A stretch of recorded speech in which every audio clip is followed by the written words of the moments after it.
കർത്താവ് അവന് രോഗശയിൽ ആശ്വാസം പകരും. അവിടുന്ന് അവന് രോഗശാന്തി നൽകും. സങ്കീർത്തനങ്ങൾ 41:3.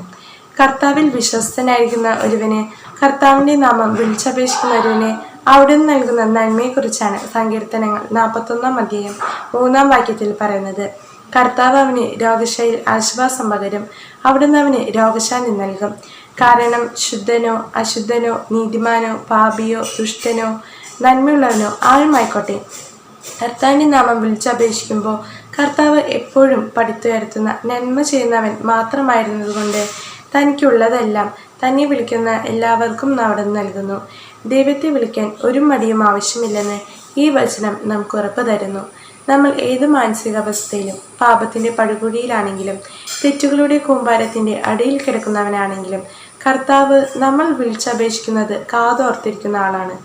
നമ്മുടെ ഏത് മോശാവസ്ഥയിലും നാം കർത്താവിനെ വിളിക്കുമ്പോൾ അവൻ നമ്മുടെ രോഗശയിൽ ആശ്വാസം പകരും. നമ്മുടെ രോഗം പരിപൂർണമായി മോചിപ്പിക്കുകയും ചെയ്യും. മനസ്സിനും ശരീരത്തിനും ആത്മാവിലുമുള്ള രോഗങ്ങൾ കർത്താവ് പരിഹരിക്കും.